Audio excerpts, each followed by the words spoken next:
Welcome to Threshold, a place where we explore the sacred in the ordinary and the beauty in the in-between.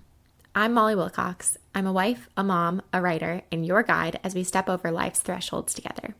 Whether you've been reading my newsletter for years or you're just discovering Threshold here, I'm so glad that you're listening. Together, we reflect on faith, creativity, and the small but meaningful ways we're being transformed in the everyday. Let's dive into this week's reflection.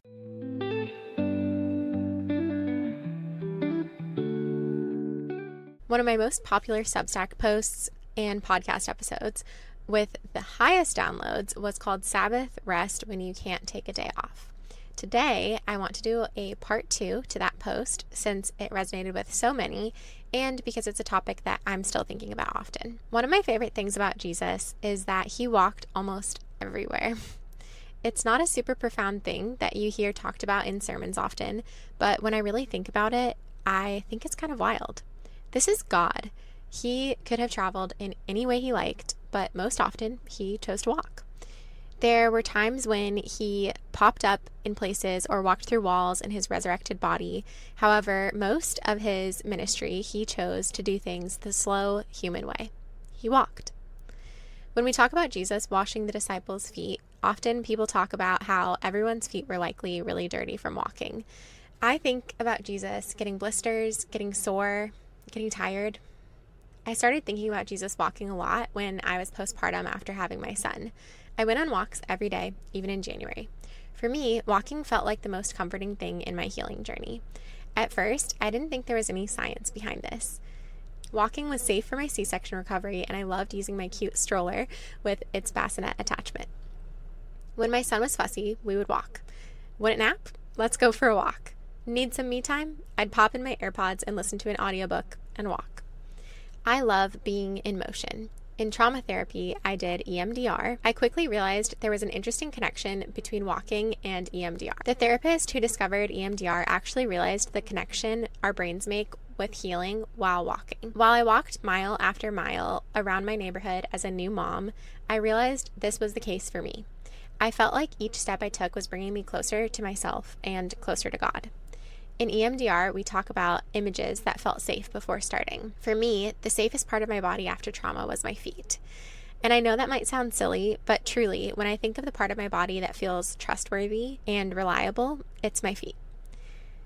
My husband and I lived in the high Rocky Mountains as newlyweds, and hiking was our go-to activity. We found our way to many mountaintops, and I loved the feeling of taking one exhausted step after another, even in thinning oxygen, and watching as we got closer and closer to a mountain that looked like it was a torn piece of paper ripped from the sky. Now, I find myself all in on the practice of grounding, no matter how woo-woo it sounds. I like the feeling of my feet touching the earth. I like to feel fully here and present. So, what does walking have to do with the Sabbath? Traditionally, I think most modern Christians think of Sabbath in the same way. It's taking a day off, it's getting away, it's stopping. But as a tired new mom, I wondered if moms with newborns were just entirely left out of this practice. While constantly nursing, worrying about sleeping and eating, both for myself and the baby, I was maxed out. The idea of stopping was impossible. Getting away would be a brief escape, and taking a day off didn't exist without shedding a part of my identity too. I don't think Jesus designed the Sabbath this way. When Jesus rose, one of the first things we know he did was go for a walk. In a famous passage in Scripture, Jesus reveals himself to the disciples on the road to Emmaus, walking. I love that instead of coming back and showing off with a huge miracle, he goes back to exactly what he was doing before the resurrection. Walking and meeting his people in the rhythms of their daily lives. That'll preach. People who are already exhausted and worn out don't need to be told to schedule out another day and plan and pack in all the restful self-care practices they could possibly think of. Trust me, I've been in one too many moms groups where they promise just more self-care will heal you. We need real rest. We need healing. We need hope in the day-to-day. Here's a theological shift. I think Jesus is our Sabbath.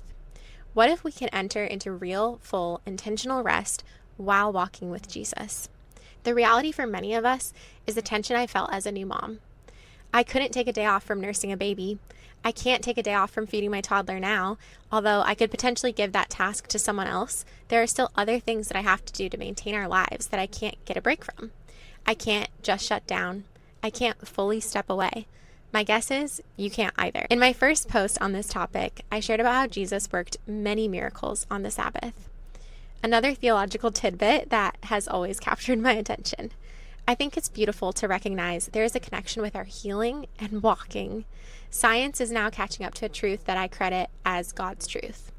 We can heal and rest while being in motion. My life now is always in motion. However, I don't feel like it's overly busy, stuffed full, or exhausted. I don't always feel rushed, and I don't always feel like I'm behind. I'm not burnt out, and I'm not just barely making it. This is possible because when I think of Sabbath, I think of going on a literal walk with Jesus. I think of Sabbath in motion. Rest can be less about what we stop doing and more about how we are sustained while we continue walking out our individual callings instead. To me, Sabbath is found in this soul level healing rest that we can access even while moving. Instead of longing for an invitation for a full stop with Jesus, it's saying yes to his true invitation. Walk with me. Are you tired, worn out, burned out on religion? Come to me. Get away with me and you'll recover your life. I'll show you how to take a real rest. Walk with me and work with me. Watch how I do it. Learn the unforced rhythms of grace. I won't lay anything heavy or ill-fitting on you. Keep company with me, and you'll learn to live freely and lightly. Matthew 11:28-30, the Message. Thanks for reading Threshold. This is my first time recording from my car, so that was a doozy, but we'll see if the audio quality is okay, and maybe I'll include video if I'm able to do this more often. Okay, thanks guys. Bye.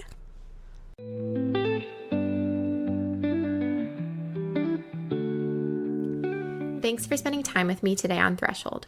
If this episode resonated with you, I'd love for you to share it with a friend, subscribe, or leave a review. It all helps so much. And if you're not already part of the community, you can join the conversation by subscribing to my weekly newsletter on Substack, Threshold by mollywilcox.substack.com. Until next time, let's keep finding beauty in the in-between.